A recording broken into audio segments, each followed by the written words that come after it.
দেশনেত্রী বেগম খালেদা জিয়ার যা ক্ষতি হওয়ার সব হয়ে গিয়েছে। ইতিমধ্যেই লন্ডন থেকে জানা গিয়েছে তার লিভার যে প্রতিস্থাপন করা হবে সেটা আর সম্ভব হচ্ছে না। যেটা হেডলাইন হচ্ছে খালেদা জিয়ার লিভার প্রতিস্থাপন সম্ভব হচ্ছে না। এখানে এভাবে লেখা হচ্ছে, আজ মঙ্গলবার সন্ধ্যায় লন্ডন থেকে এক চিকিৎসক জানান খালেদা জিয়ার শরীরে নতুন যে জটিলতা তৈরি হয়েছিল তা অনেকটা কেটেছে। বলা যায় পরিস্থিতি উন্নতির দিকে। তার শারীরিক এই অবস্থায় লিভার প্রতিস্থাপন সম্ভব নয়। এটা ঝুঁকিপূর্ণ কাজ। স্বাস্থ্যের অনেক দিক পর্যালোচনা করে সিদ্ধান্ত নিতে হয়। তার শারীরিক অবস্থা এখন স্থিতিশীল থাকলে অনেক জটিলতা রয়ে গেছে। বয়সও বড় ফ্যাক্টর। তিনি বলেন, শারীরিক সক্ষমতা যখন ভালো ছিল তখন বিদেশে নেওয়া গেলে একটা সুযোগ থাকতো।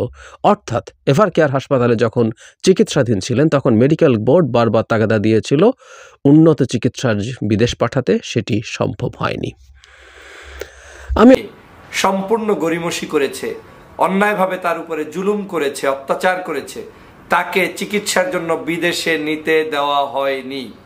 এমনকি বারবার তাকে বলা হয়েছে শেখ হাসিনার পক্ষ থেকে যে তিনি বয়স হয়েছেন, যে কোনো সময় মারা যাবেন, তাকে নিয়ে এত চিন্তা করার কি আছে, তার জামিন নিয়ে এত লাফালাফির কি আছে, তাকে নিয়ে এত আন্দোলনের কি আছে।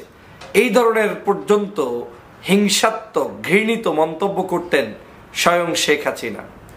আল্লাহ পাকের মেহেরবানি 5 তারিখের পরে বাংলাদেশের ছাত্র জনতার সেই বিপ্লবের কারণে দেশনেত্রী বেগম খালেদা জিয়া মুক্ত ঠিকই হয়েছেন, লন্ডন ঠিকই গিয়েছেন, পরিবারের সাথে হয়তো সময় ঠিকই কাটাচ্ছেন, কিন্তু তার সেই বিশাল যে জটিলতা, সেই জটিলতাটি এখনো কাটেনি। বাংলাদেশের সিংহভাগ পত্রপত্রিকায় ইতিমধ্যেই রিপোর্টটি প্রকাশ হয়েছে। আমি ইত্তেফাকের রিপোর্টটি আপনাদেরকে দেখাচ্ছি, যে ইত্তেফাকেও আজকের সেই রিপোর্টটা হুবহু এখানে বর্ণনা করেছেন। ইত্তেফাক বলছেন খালেদা জিয়ার লিভার প্রতিস্থাপন সম্ভব হচ্ছে না। কেন হচ্ছে না? দ্য লন্ডন ক্লিনিকে চিকিৎসাধীন বিএনপির চেয়ারপারসন খালেদা জিয়ার লিভার প্রতিস্থাপন সম্ভব হচ্ছে না। বিকল্প হিসেবে লিভারের উপরে যাতে চাপ না পড়ে সেজন্য তাকে হিউম্যান সিরাম অ্যালবুমিন দেওয়া হচ্ছে। স্বাস্থ্য ঝুঁকির কথা চিন্তা করে মেডিকেল বোর্ড এই সিদ্ধান্ত নিয়েছে। মঙ্গলবার 11 জানুয়ারি সন্ধ্যায় লন্ডন থেকে এক চিকিৎসক জানান খালেদা জিয়ার শরীরে নতুন যে জটিলতা তৈরি হয়েছিল তা অনেকটা কেটেছে। বলা যায় পরিস্থিতি উন্নতির দিকে। তার শারীরিক এই অবস্থায় লিভার প্রতিস্থাপন সম্ভব নয়। এটি ঝুঁকিপূর্ণ কাজ। স্বাস্থ্যের অনেক দিক পর্যালোচনা করে সিদ্ধান্ত নিতে হয়। তার শারীরিক অবস্থা এখন স্থিতিশীল থাকলেও অনেক জটিলতা রয়ে গেছে, বয়স ও ফ্যাক্টর। তিনি বলেন, শারীরিক সক্ষমতা যখন ভালো ছিল তখন বিদেশ নেওয়া গেলে একটা সুযোগ থাকতো। অর্থাৎ এভার কেয়ার হাসপাতালে যখন চিকিৎসাধীন ছিলেন তখন মেডিকেল বোর্ড বারবার তাগাদা দিয়েছিল উন্নত চিকিৎসায় বিদেশ পাঠাতে, সেটি সম্ভব হয়নি। চিন্তা করে দেখেছেন যে আমরা বাংলাদেশের জনগণ একজন সাধারণ নাগরিকও চিকিৎসা পাই। যে কোনো ব্যক্তির তার চিকিৎসা পাওয়ার অধিকার আছে, তার বাংলাদেশের যে কোনো জায়গা থেকে দেশে বিদেশে তার যাওয়ার অধিকার আছে। এবং শেখ হাসিনার আমলে আমরা দেখেছি যে বাংলাদেশের বিরোধী দলীয় তৎকালীন সময়ের যে পাল্লক বিরোধী দলীয় নেত্রী ছিলেন রওশন এরশাদ, তাকে পাঠানো হয়েছিল চিকিৎসার জন্য শেখ হাসিনার খরচ। তারপরে আপনার এই যে হাজী সেলিম 10 বছরের কারাদণ্ড নিয়ে তারপরে চিকিৎসার জন্য বিদেশে গিয়েছেন। ওদের সব চোর বাটপাটা। সেটা হচ্ছে তার সম্ভবত লিভার ট্রান্সপ্লান্ট করার স্কোপ হবে না। তার যে বয়স, এটা একটা বড় ব্যাপার। একই সাথে তার আরো অনেকগুলো রোগ আছে, তার হার্টের সমস্যা আছে বা অন্যান্য যেগুলো আছে ওগুলো খুব এই ক্ষেত্রে সমস্যা হওয়ার কথা না। কিন্তু তার এই লিভার ট্রান্সপ্লান্ট যদি আজ থেকে 5 বছর 6 বছর আগে হতো, 7 বছর আগে হতো, আরো আগে হতো, তাহলে কি দাঁড়াতে পারত? খুব ভালো সম্ভাবনা থাকতো একটা লিভার ট্রান্সপ্লান্ট হবে এবং সেটা ওনার জীবন আয়ুষ্কাল আরো বেশ খানিকটা বাড়িয়ে দেবে।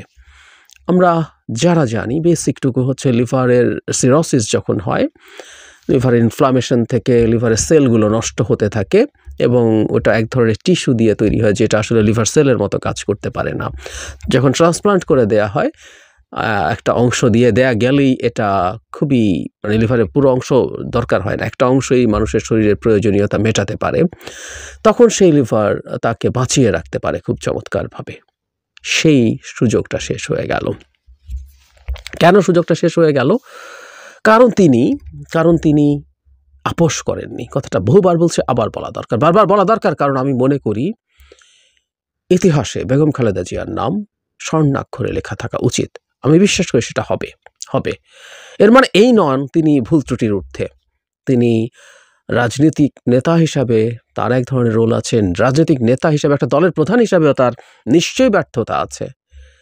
তিনি 3 বার ক্ষমতায় ছিলেন টেকনিক্যালি, একবার তো আসলে অল্প কিছু দিনের জন্য, মূলত 2 বার রাষ্ট্রের ক্ষমতায় ছিলেন প্রধানমন্ত্রী হিসেবে। প্রথমবার, দ্বিতীয়বার, দুবারই নিশ্চয়ই তিনি অনেক ভুল করেছেন। বিশেষ করে প্রথমবারের তুলনায় দ্বিতীয়বারের ভুলের পরিমাণ বেশি ছিল। সবকিছু বিবেচনায় নিয়ে বলছি, তারপরও গণতন্ত্রের লড়াইয়ের জন্য তার নাম স্বর্ণাক্ষরে লিখিত থাকবে। ধাপে ধাপে তিনি যা করেছেন সেটা। এই আলাপগুলো করা দরকার, কারণ জুলাই অভ্যুত্থানে সরকার পতনের পর বিশেষ করে স্টুডেন্টদের দিক থেকে প্রথম দিকে তারা আস্তে আস্তে তাদের সেই অবস্থান থেকে হয়তো সরে আসছেন কিছুটা। ক্রেডিট ক্লেম করা শুরু হয়েছে যে শেখ হাসিনার পতনের পেছনে ক্রেডিট কার? বিএনপি পারে নাই, বিএনপি 28 অক্টোবর পারে নাই, এতদিন পারেন নাই, এতদিন কেন মানুষ নামে নাই, এসব প্রশ্ন করা হয়েছিল এবং এখনো করা হয়। আমি ব্যক্তিগতভাবে মনে করি আমাদের ঐক্যের ফাটল তৈরি হওয়ার পেছনে এটাও বড় ফ্যাক্টরগুলোর একটা। যাই হোক, সেটা অন্য আলোচনা, আজ সেখানে যাচ্ছি না। কিন্তু একাধিক ভিডিও করেছি, বিশেষ করে মুভমেন্টের পর যখন খুব অল্প সময়ের মধ্যে ক্রেডিট ক্লেম করা শুরু হয়, ইনডিরেক্টলি একজন কথিত মাস্টার মাইন্ডকে সামনে আনা হয় এবং তিনি নিজেও তার বক্তব্যে এই একই ধরনের দাবি ইনডিরেক্টলি করেন, তখন এটা যে সেই কাজ নয়। এবং শুধু সেটা না, বিএনপির মতো একটা দল কিভাবে এই মুভমেন্টটাকে, বিশেষ করে শেখ হাসিনা বিরোধী লড়াইটাকে ধরে রেখেছিল, কি কি কারণে তাদের বিরাট অবদান আছে, সেই আলাপ করেছি। বিএনপিও নয়, জামাত একটা গুরুত্বপূর্ণ রোল প্লে করেছে 15 সাল পর্যন্ত। একটা পর্যায়ে তারা থেমে গিয়েছিল, কিন্তু একটা পর্যায়ে পর্যন্ত তারা যথেষ্ট ভাইব্রেন্ট ছিল। বিশেষ করে তাদের নেতাদের যখন যুদ্ধাপরাধের বিচারের নামে ফাঁসিতে ঝোলানো হচ্ছিল তখন। আর আমরা অন্যান্যদেরকেও ছোট করব কেন, সংখ্যায় হয়তো কম, কিন্তু তারপরও মানে জনসংখ্যার দিক থেকে বলছি, সমর্থক সংখ্যার দিক থেকে বলছি, কর্মী সংখ্যার দিক থেকে বলছি কম, কিন্তু অনেকগুলো রাজনৈতিক দল তারপরও মাঠে ছিল। গণতন্ত্র মঞ্চ খুব ভাইব্রেন্টলি মাঠে ছিল, তারা যথেষ্ট ভালো পারফর্ম করেছে। ইভেন এই 24 সালের শেষের অংশেও যখন নির্বাচনের আগে আর কেউ মাঠে ছিল না, তখন গণতন্ত্র মাঠে ছিল, গণতন্ত্র মঞ্চ মাঠে ছিল। যে কথাটা বলছিলাম, এটা একটা লম্বা লড়াইয়ের ইতিহাস। কিন্তু বেগম খালেদা জিয়ার জায়গাটা কোথায়? আমি এভাবে যদি বলি যে 14 সালে নির্বাচনে যাননি তিনি, তার উপরে যথেষ্ট ইনফ্লুয়েন্স ছিল। কেউ কেউ বলেন উনি 14 সালে নির্বাচনে গেলে ভালো করতেন, কারণ এর আগে সিটি কর্পোরেশন নির্বাচনগুলো ফেয়ার হয়েছিল এবং আওয়ামী লীগ হেরেছিল বিএনপির কাছে। ফলে অনেকে বলছেন যে শেখ হাসিনা কি যেন মিনিস্ট্রি দিতে চেয়েছে, এগুলো নিলে বিএনপি জিতে যেত। আমি একেবারেই মনে করি না। যে আর্গুমেন্টটা আছে, একটা হাইপোথেসিস আছে এরকম যে সিটি কর্পোরেশন নির্বাচনগুলো আওয়ামী লীগ দিয়ে মূলত টেস্ট করার চেষ্টা করেছে আসলে পরিস্থিতি কি, তারপর তারা ন্যাশনাল ইলেকশনের সেই স্ট্র্যাটেজি ব্যবহার করবে। আমি মনে করি এটা দুটো কারণে ছিল। একটা হলো পরীক্ষা করে দেখা, আর একটা বিএনপিকে নির্বাচনে আনা যায় কিনা এটা দিয়ে, এক ধরনের টোপ যে তুমি তো জিতে গেছো, নির্বাচনে আসো। জাতীয় নির্বাচন শেখ হাসিনা ম্যানিপুলেট করতেন। বিএনপির অধীনে যদি স্বরাষ্ট্র মন্ত্রণালয় তথাকথিত থেকেও থাকতো, কিছু আসতো যেত না। এরকম আরও কয়েকটা মন্ত্রণালয় দিলেও কিছু আসতো যেত না। শেখ হাসিনা যেখানে বসে আছেন, দিনের শেষে সবকিছু সেভাবেই হতো। বরং বিএনপি ওই নির্বাচনে গিয়ে শেষ পর্যন্ত শেখ হাসিনার সরকারকে বৈধতা দিতেন। 18 সালে বিএনপিকে নির্বাচনে যেতে হয়েছিল কারণ তার নিবন্ধন বাতিল হয়ে যেতে পারত। বাতিল করে সে ধারের শীষ মার্কাটা অন্য কাউকে দিয়ে দেওয়ার প্রবাবিলিটি ছিল। বিএনপি 18 সালেও যে খুবই কনভিন্সড হয়ে নির্বাচনে গেছে, আমি সেটা মনে করি না। কিন্তু সেই নির্বাচনেই আওয়ামী লীগের সাথে আতাত করতে যদি বিএনপি করত, বিএনপির সাথে সে অফার ছিল, সেখানেই এসছে বেগম খালেদা জিয়া তার ট্রিটমেন্ট আরও বেশ আগে নিতে পারতেন। 18 সালের নির্বাচনে তিনি রীতিমতো জেলে, তার আগে তাকে জেলে পাঠানো হয় এবং তিনি যদি সেই আন্ডারস্ট্যান্ডিংয়ে আসতেন, উনি জেলে থাকতেন না, উনি জামিন পেয়ে যেতেন, বিদেশে চিকিৎসার জন্য যেতে পারতেন। কিন্তু উনি কম্প্রোমাইজ করেননি। বিএনপি রাস্তায় থেকেছে, ফাইট করেছে। সেই কারণেই শেখ হাসিনাকে ইতিহাসের বিভৎসতম ঘটনাটা ঘটাতে হয়েছিল 18 সালে। জাস্ট খালেদা জিয়া তার সাথে আঁতাত করেননি বলে, আপোষ করেননি বলে 53 জন প্রার্থী শারীরিকভাবে আহত এবং রক্তাক্ত হয়েছেন। বহু প্রার্থী কারাগারে ছিলেন এবং সেই কুখ্যাত রাতের ভোট এটা করতে হয়েছিল কারণ বেগম খালেদা জিয়া তার সাথে আতাত করেননি। ওই একটা ভোট আওয়ামী লীগের ক্ষমতায় থাকার লেজিটিমেসি একেবারে শেষ করে দিয়েছিল। 14 এক ধাপ, তারপর 18 এবং 24 সালের কথাও বলছি। 24 সালেও তখন খালেদা জিয়া অনেক দুর্বল হয়ে পড়েছেন, তিনি হসপিটালে ছিলেন সেই সময়টাতে, নির্বাচনের আগে দীর্ঘ সময়। তার সাথে দেখা করেছেন, তার দলের বাইরের কোনো রাজনৈতিক নেতা, তাদের সাথে আমার কথা হয়েছে। তারা আমাকে এভাবে বলেছেন, উনি খুব স্ট্রংলি একটা কথা বলেছেন যে কোনোভাবেই নির্বাচনে যাওয়া যাবে না, কেউ যেন নির্বাচনে না যায়। আপনারা কনভিন্স করার চেষ্টা করেন সবাইকে সাথে নিয়ে নির্বাচন থেকে দূরে থাকুন। এখানেও বেগম খালেদা জিয়া কম্প্রোমাইজ করেননি। উনি বাসায় ছিলেন, উনি সরকারি এক্সিকিউটিভ অর্ডারে বাইরে এসছেন, কিন্তু ওনাকে বিদেশে যেতে দেওয়া হচ্ছিল না। রেজাল্ট কি হতো সেটা পরের কথা, কিন্তু বিদেশে গিয়ে দেখার যে স্কোপ ছিল সেই সুযোগটা উনি নেননি। উনি কম্প্রোমাইজ করেন। এগেইন 24 সালে যদি কম্প্রোমাইজ করতেন, তাকে বিদেশে যাওয়ার পারমিশন তখনই দিয়ে দেওয়া হতো। আওয়ামী লীগ মরিয়া ছিল কোনো না কোনোভাবে কিছু মানুষজনকে বাইরে থেকে নির্বাচিত করিয়ে আনা। দুটো দোকান খোলা হয়েছিল, তৃণমূল, বিএনপি এবং বিএনএম। বিএনপির সিগনিফিক্যান্ট কাউকে নিতে পারেনি, নিতে পারলে জিতিয়ে আনতো। যারা গেছে, জেনারেল ইব্রাহিম, শাহজাহান, ওমর, এদেরকে জিতিয়ে আনা হয়েছিল, সেভাবে জিতিয়ে আনা হতো। কিন্তু উনি কম্প্রোমাইজ করেননি। এটাই বেগম খালেদা জিয়া। একজন সাধারণ গৃহবধূ থেকে একটা রাজনৈতিক দলকে গড়ে তোলা। রাজনৈতিক দল আসলে বিএনপি হয়ে উঠেছে বেগম খালেদা জিয়ার হাত ধরে, আমাদের এটা বলতেই হবে।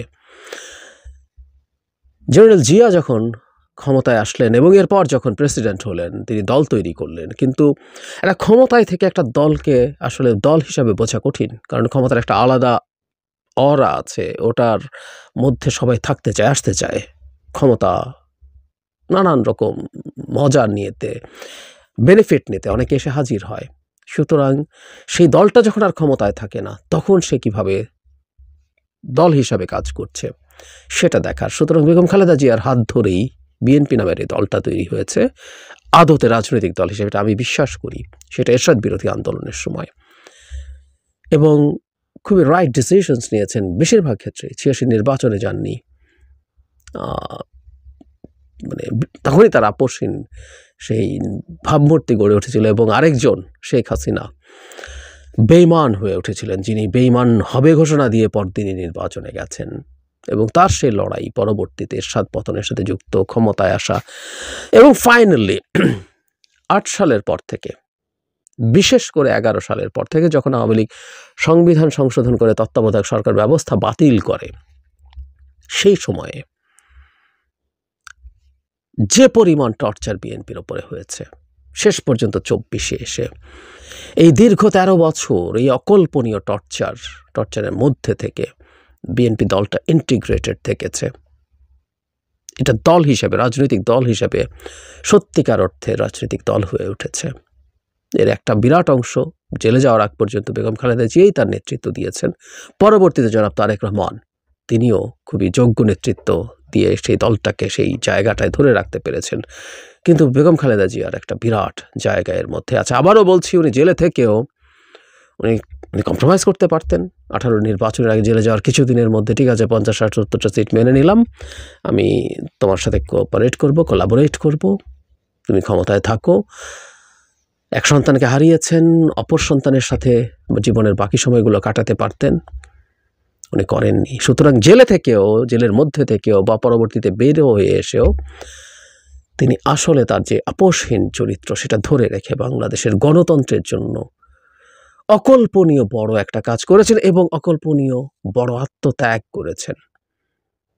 নিশ্চিতভাবে তার চিকিৎসকরা তাকে এটা জানিয়েছেন যখন তিনি প্রাথমিকভাবে জেলে ছিলেন, যখন তার লিভার সিরোসিসের লক্ষণ প্রকাশ পাচ্ছিল, তখন নিশ্চয়ই তাকে জানিয়েছিলেন যে এটা অ্যাজ আর্লি অ্যাজ পসিবল এটা ট্রান্সপ্লান্টটা করতে হবে। কিন্তু সেটাই ডেফিনেটিভ ট্রিটমেন্ট, বাকি সব কিছু আসলে আর কোনোটা ডেফিনেটিভ ট্রিটমেন্ট না, কিউরেটিভ ট্রিটমেন্ট না। ওগুলো দিয়ে ভালো রাখার চেষ্টা করা হয়, লিভারের উপরে চাপ কমানোর চেষ্টা করা হয়, এরকম নানান কিছু করা হয়, তাতে লাইফ এক্সপেক্টেন্সি কিছুটা বাড়ানো যায়। কিন্তু ওটা লিভার ট্রান্সপ্লান্ট হলে যেমন হতো তেমন হয় না। চিকিৎসকরা নিশ্চয়ই তাকে বলেছিলেন, উনি কেয়ার করেননি এবং মাসুল দিয়েছেন। কিন্তু দিনের শেষে আমরা এটুকু বলতে চাই, জেনে শুনে নিশ্চিতভাবেই তিনি এক অসাধারণ আত্মত্যাগ করে ফেলেছেন। আমরা আশা করি তিনি অনেকটা সুস্থ থাকবেন, লাইফ এক্সপেক্টেন্সি যতটা সম্ভব বাড়বে। কিন্তু উনি অলরেডি একটা ঝুঁকি নিয়ে ফেলেছেন এবং সেটার মাসুল দিয়ে ফেলেছেন। আমাদের ইতিহাসে তার নাম এই কারণে স্বর্ণাক্ষরে লিখিত থাকা উচিত, আমি বিশ্বাস করি সেটা থাকবে। একটা মানুষ তার ভুল ত্রুটি, সমস্যা সব কিছুর ঊর্ধ্বে উঠে এটা করবে এবং আমাদের জেনজিরা, বিএনপি করতে হবে না, খালেদা জিয়াকে সমর্থন করতে হবে না, কিন্তু তার যে স্থান, তার যে জায়গা, সেটায় তাকে রাখার জন্য তাদের বুঝতে হবে, তার লড়াইটাকে রেকগনাইজ করতে হবে। কোনো রকম কোনো ট্রোল, আমরা কাউকে দেখেছি 5 আগস্ট শেখ হাসিনার পতনের পর তাকে নিয়ে কিছু ক্ষেত্রে ট্রোল করার চেষ্টা করা হয়েছে। এটা অন্যায়, এটা ভুল। তাকে তার যোগ্য সম্মানটা দিতে হবে।